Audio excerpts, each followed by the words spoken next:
हळद रुसली कुंकू हसले या मालिकेच्या पुढील काही येणाऱ्या भागांचे अपडेट जाणून घेऊया आपल्या आजच्या या व्हिडिओमध्ये. चला तर मग प्रेक्षकांनो सुरुवात करूया आपल्या आजच्या ह्या व्हिडिओला. तर आता आपण इथे पाहणार आहोत की कृष्णाचा विजय झाल्यानंतर आता एकच गावामध्ये सर्वीकडे जल्लोषाचं वातावरण असणार, तर दुसऱ्या बाजूला आता बाळजाबाईंकडे मात्र संपूर्ण शोककळा पसरणार. आता नेमकं कसं कसं आणि काय काय घडतं या सर्व गोष्टी आपल्या या व्हिडिओमध्ये शेवटपर्यंत पाहूया. तर आता आपण पाहतोय की आता कृष्णा ही विजयी झालेली असते. त्यानंतर आता गावकऱ्यांना खूपच जास्त आनंद झालेला असतो. आता लोक दुष्यंतला आणि कृष्णाला उचलून घेतात, छान त्यांच्यावरती विजयाचा गुलाल उडवतात आणि सगळे लोक कृष्णाचं छान अभिनंदन वगैरे करू लागतात आणि म्हणत असतात की कृष्णा तू जिंकणार हे आम्हाला ठाऊक होतं बघ, सगळं गाव तुझ्या माघारी होतं, म्हणजे तू जिंकल्याशिवाय राहणार नव्हती हे नक्कीच होतं. कृष्णा आता तुझ्यामुळं हे गाव पुन्हा एकदा मोकळा श्वास घेणार बघ. कृष्णा तू अशीच पुढं जात राहा, आम्ही समधे आहे तुझ्या मागं. कृष्णा तुझा विजय हो. कृष्णा असंच कायम तू चांगलं पुढं काम करत जा, असं सगळं आता लोक म्हणत असतात. हे सगळं बघून बाळजाबाईंना खूपच मोठा धक्का बसतो आणि बाळजाबाई ह्या आता रागारागात घरी आलेल्या असतात. आणि आता घरी आल्याच्या नंतर बाळजाबाई ह्या दरवाजापासूनच म्हणजे चिडचिड करायला सुरुवात करतात. त्या जोराने ओरडतात आणि म्हणत असतात त्या कृष्णाची एवढी हिंमत की ती मला हरवणार आणि माझ्यासमोर ती निवडणूक जिंकणार. नाही, काल कुठची आलेली पोर माझ्यासमोर निवडणूक जिंकली. माधव पाणी घेऊन ये. त्याबरोबर माधव पाणी घेऊन येतो. बाळजाबाई आता पाणी अंगावरती ओतून घेतात आणि म्हणत असतात की काही बी झालं तरी म्या त्या कृष्णाची जीत बर्दाश्त करू शकत नाही करू शकत मी बर्दाश्त. त्रास व्हायलाय मला. ती कृष्णा काल कुठची आलेली पोर तिनं मला हरवली, तिनं ह्या बाळजाला हरवली.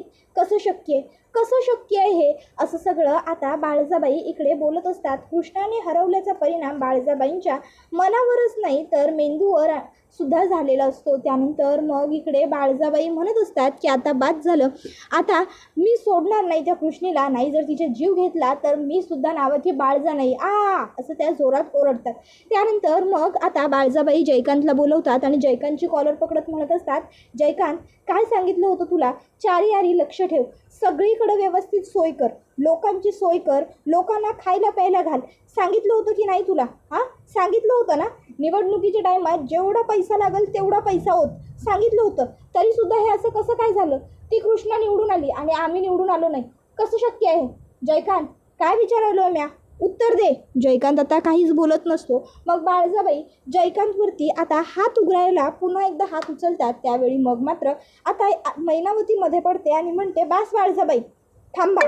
तशी लगेचच मैनावती थांबते आणि बाळजाबाई हिचा हात पकडते तिथे समोर बाळजाच्या.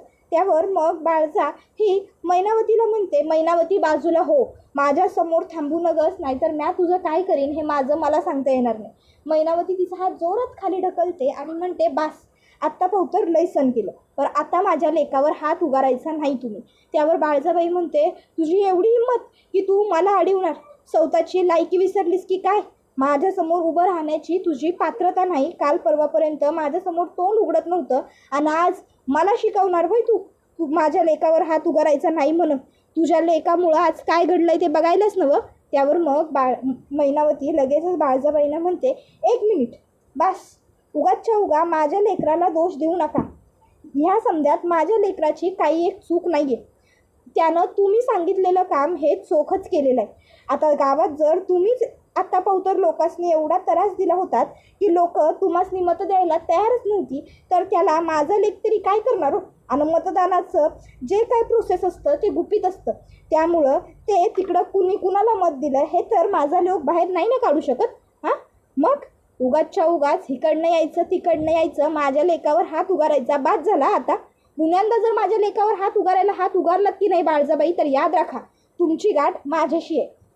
ना आता तुमच्या हातात सत्ता आहे ना पावर, त्यामुळं आता लायकीप्रमाणे वागायचं तुम्ही बी, समजलं नव्हं? आज पवतर कायम मला तुम्ही तुमच्या पायाच्या टाचाखाली ठेवली, पण आता नाही. आता बास, आता ना तुमच्या हातात सत्ता आहे ना ताकद आहे ना काय आहे, कळलं ना? त्याबरोबर मग आता हे ऐकून बाळजाच्या पायाखालची जमीनच सरकते. मैनावती म्हणत असते, आज पवतर ह्या सत्तेच्या जीवावरच आमच्यासारख्या लोकांना पायाच्या टाचाखाली धरलत ना, पण आज आज तुमच्याच सुनेनं तुमचाच पराभव करून तुम्हासनी बी त्याच पायाच्या टाचाखाली चिरडले, समजलं ना व? त्यामुळं आता पुण्यांदा माझ्या नादी लागाया जायचं नाही म्हणजे नाही, कळलं? उगाचच्या उगाच आम्हासनी दोष द्यायचा नाही. त्याबरोबर आता हे सगळं बघून आढळरावांना खूप आनंद होतो. तर आता बाळजाबाईची चिडचिड बघून आढळराव हे बाळजाबाईला म्हणत असतात, अगं ए बाळजा, थांब थांब थांब, उगा एवढी चिडचिड करून घेऊ नगस ग. अगं ह्यो दिस तर तुला बघायला लागणार होताच. हे साक्षात देवानं जरी तुझ्या नशिबात लिहिलं नसतं ना तरी घडलंच असतं.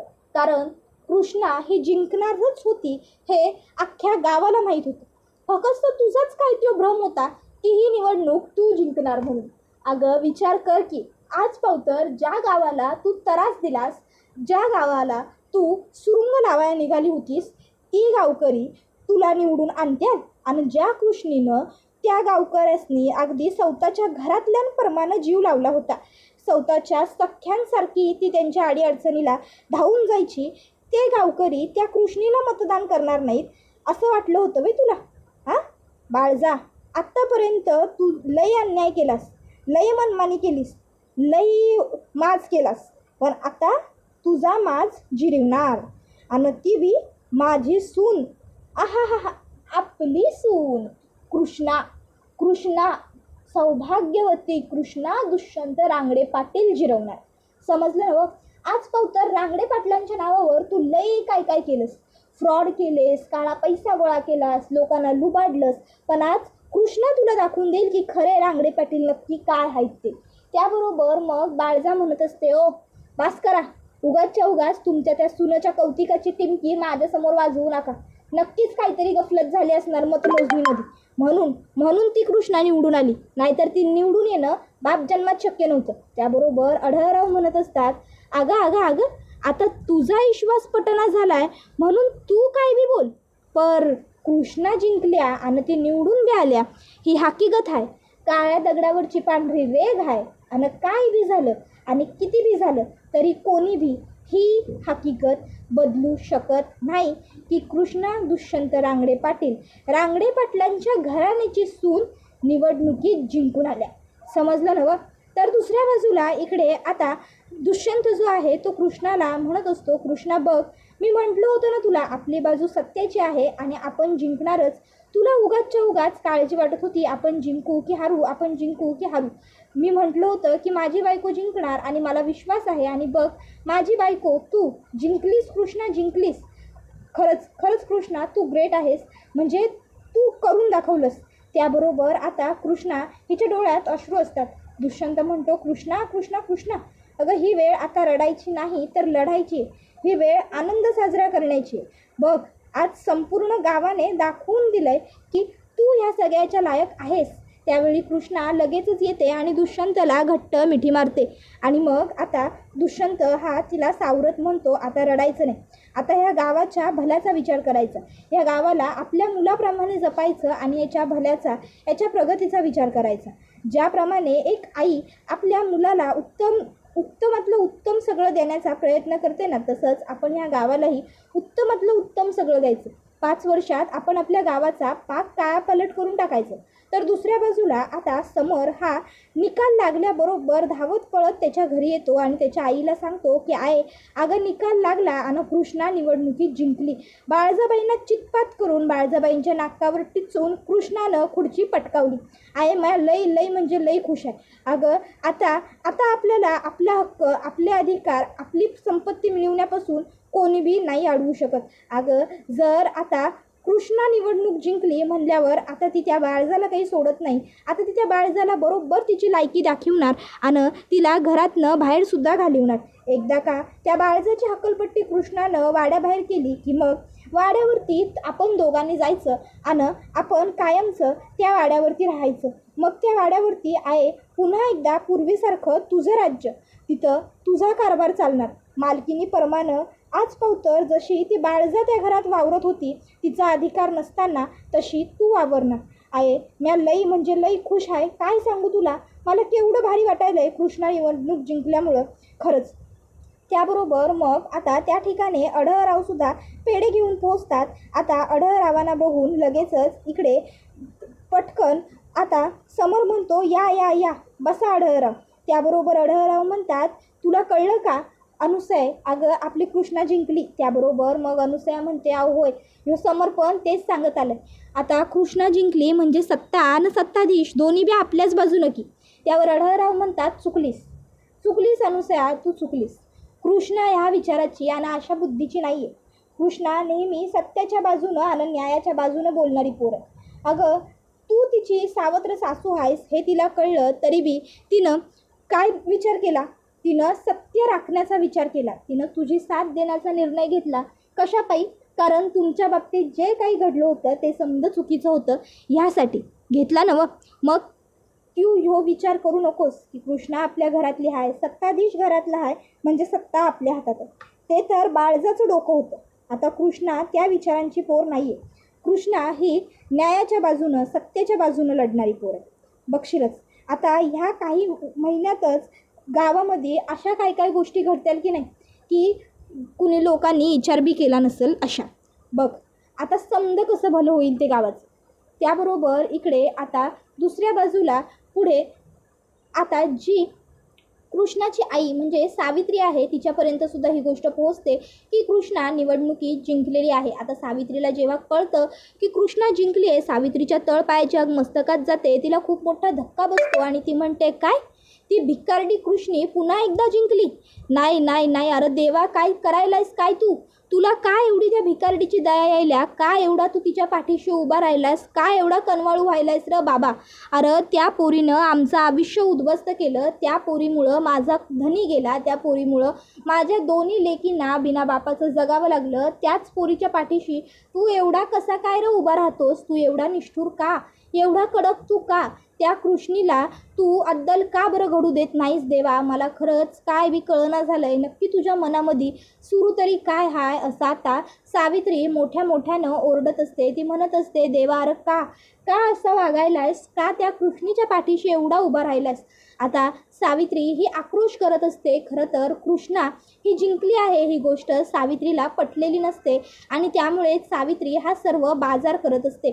सावित्री म्हणत असते की नाही नाही नाही, आता ती पोट जिंकली म्हणजे गावाचं वाटोळं होणार. वाटोळं होईल गावाचं. गाव तिच्या हातात जाणार. त्या उद्देशीनं आता गावाची उद्ध्वस्ती केलीच म्हणून समजा. गावाला आता ती सुरुंग लावणार. गावातल्या लोकांच्या आयुष्याला ग्रहण लागणार. देवा देवा देवा वाटोळं झालं रे बाबा गावाचं. इतकी वर्ष बाळजाबाईंनी समजा काही नेटानं सावरून ठेवलं होतं. आता ही कृष्णी सगळं मातीत मिळवणार. अरे काय घडलं हे? माझ्या पूजेचे हक्क डावलत. आज पावतर समध्या गोष्टींवरती तिने हक्क सांगितला होता. ते काही कमी होतं का की आता सरपंचाच्या पदावर सुद्धा बाळजाबाईंच्या हक्क सांगायला उठली. त्याबरोबर दुसऱ्या बाजूला इकडे बाळजा ही म्हणत असते की नाही काहीही झालं तरी असं होऊ शकत नाही. मी या गावची सरपंच होते आणि मीच राहायला पाहिजे. मला काहीही करायला लागलं तरी चालेल, मी करेन, पण मला सरपंच व्हायचं आहे असं म्हणत बाळजा तिच्या खोलीमध्ये चिडचिड करत असते. त्रागा करत असते. वस्तुकांची आढळापट करत असते. पण आता ते सगळं करून काही उपयोग होणार नसतो. तर इकडे आता लोक बाळजाबाईला घरातली घाबरत असतात. त्यांना वाटत असतं हिला वेड वगैरे लागलं आहे की काय. तर दुसऱ्या बाजूला आता इकडे बाळजा शेवटी थकते, आरडाओरडा करते, आदलापट करते आणि झोपून जाते. आणि मग बाळजा आता झोपते आणि नंतर तिला स्वप्न पडतं. स्वप्नामध्ये तिला दिसतं की कृष्णा ही वाड्यावरती राहायला आलेली आहे आणि कृष्णा ही तिला म्हणत आहे की आता माझ्यासमोर तुम्ही मान खाली झुकवून उभं राहायचं, माझ्यासमोर वर मान करायची नाही. आणि मग कृष्णाने त्यांच्या कमरेला जो किल्ल्यांचा जुडगा होता तो हिसकावून घेतला आणि म्हणाली मोलकर्णीच्या कमरेला घरच्या किल्ल्यांचा जुडगा शोभत नाही हो सासूबाई. आणि मग स्वतःच्या कमरेला तिने तो किल्ल्यांचा जुडगा लावला आणि बाळजाच्या अंगावरचे सगळे महागडे दागिने वगैरे काढून घेतले आणि म्हणाली की आता या सगळ्या गोष्टींची तुम्हाला गरज नाही आहे ना. आता तुम्ही सरपंच आहात ना या घराची मालकीन. आता मी या घरची मालकीन आहे, मी या घरची कारभारी नाही. त्यामुळे ह्या सर्व गोष्टींवरती हक्क माझा आहे. आणि मग तिने बाळजाला एक साधी साडी अंगावर फेकून दिली आणि म्हणाली आता गुपचूप ही साडी नेसायची आणि ह्या असल्याच साड्या मी तुमच्यासाठी आणल्या आहेत त्याच नेसायच्या आणि गप गुमान कामाला लागायचं. जादा आवाज करायचा नाही, नाहीतर ह्या घरातनं बाहेर जाल. आता हे असं विचित्र स्वप्न पडल्यावर बाळजा घाडकन उठून बसते. जागीच झालेली असते ती आणि मग आजूबाजूला बघते तर काय, ती तिच्याच बेडरूममध्ये बेडवरती झोपलेली आहे. मग तिच्या लक्षात येतं की अच्छा, याचा अर्थ हे सगळं काही एक वाईट स्वप्न होतं. बाळजाबाई म्हणायला लागते, बापरे शी, हे असं स्वप्न तरी मला कशासाठी पडलं असावं. नाही नाही नाही नाही नाही, काही असलं तरी हे स्वप्न कधीही मी सत्यात उतरू देणार नाही. आणि मग बाळजाबाई आता उठून खिडकीचा दरवाजा उघडतात, तर खिडकीमध्ये आता त्यांच्या लक्षात येतं की नुकतीच पहाट झालेली होती. बाळजाबाई म्हणतात, पहाटेची स्वप्न खरी होतात, म्हणजे हे सपान पण खरं होईल काय?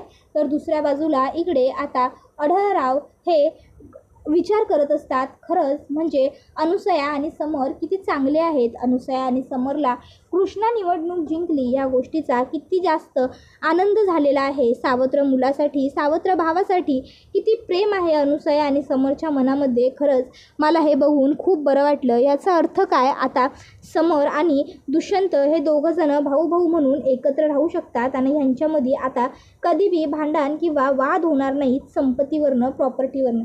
आणि अनुसया पण दुष्यंतला स्वतःच्या सख्ख्या लेकरावानीच जीव लावल अशी मला अपेक्षा आहे. तशी बी माझी अनुसया प्रेमळच आहे स्वभावानं, त्यामुळं ती दुष्यंतला अगदी सहजच स्वीकारू शकते. खरंच अनुसया ही त्या बाळजासारखी नाही, हे एका अर्थी बरंच झालं. आढळराव आता घरी येताना देवळात जातात आणि देवळात जाऊन देवाजवळ सुद्धा ते पेढे दाखवतात आणि म्हणत असतात, देवा बाप्पा, तुझ्या आशीर्वादानं आज माझी कृष्णा निवडणूक जिंकून आली. खरंच तुझा आशीर्वाद तिच्या पाठीशी होता, म्हणूनच ती आत्तापर्यंत हे सगळं काही करू शकली आहे. असाच तुझा कायम आशीर्वाद माझ्या लेकीबरोबर राहू दे आणि कायम तिला प्रत्येक गोष्टीत यश येऊ दे रे बाबा. तर इकडे दुष्यंत आणि कृष्णा हे आता घरी आलेले असतात. घरी आल्यानंतर दुष्यंत हा कृष्णाला म्हणत असतो, कृष्णा, आता आपल्याला जोमात कामाला लागायचं आहे, झोकून द्यायचं आहे. आता बघ, हळूहळू लोक तुला ओळखायला लागतील, तू या गावची सरपंच आहेस म्हणून. आता सरपंचासारखं मस्त ऐटीत फिरायचं, छान राहायचं, रुबाबात मिरवायचं काय? त्यावर कृष्णा म्हणत असते, दुष्यंत सरकार, तुम्हाला माहिती आहे ना मला हे समजा जमायचं नाही म्हणून. उलट मला तर टेन्शन आलं आहे की गावातली कामं कशी होणार. अहो, मला नाही लिहिता येत, नाही वाचता येत. जिंकण्यापावतर तर ठीक आहे, पण पुढच्या कारभाराचं काय? दुष्यंत म्हणतो, कृष्णा, अगं कशाला काळजी करतेस? कुठे तुला लगेच मी सांगणार आहे सगळा कारभार तू लगेच हातात घे म्हणून. मी आहे ना, मी करेन की तुझी मदत काही दिवस. मी तुला सगळ्या कामांसाठी मदत करेन, नंतर हळूहळू तू शिकशीलच की आपोआप सगळं. त्यावर कृष्णा म्हणते, दुष्यंत सरकार, नक्की नवं? दुष्यंत म्हणतो, हो कृष्णा, काळजी करू नकोस, सगळं व्यवस्थित होईल. त्याबरोबर आता हा व्हिडिओ इथेच संपतो. व्हिडिओ आवडला असेल तर व्हिडिओला लाईक करा, चॅनलवर नवीन असाल तर चॅनलला सबस्क्राईब करा आणि बेल आयकॉन आठवणीने प्रेस करा, जेणेकरून तुम्हाला पुढच्या प्रत्येक व्हिडिओचं नोटिफिकेशन मिळत जाईल आणि सर्व व्हिडिओंचा आनंद हा अगदी उत्तम पद्धतीने घेता येईल.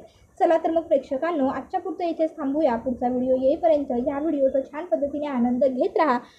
हळद रुसली कुंकू हसले ही मालिका तुम्हाला कशी वाटते हे आम्हाला कमेंटमध्ये सांगायला विसरू नका. टाटा, बाय बाय, धन्यवाद, take care all of you.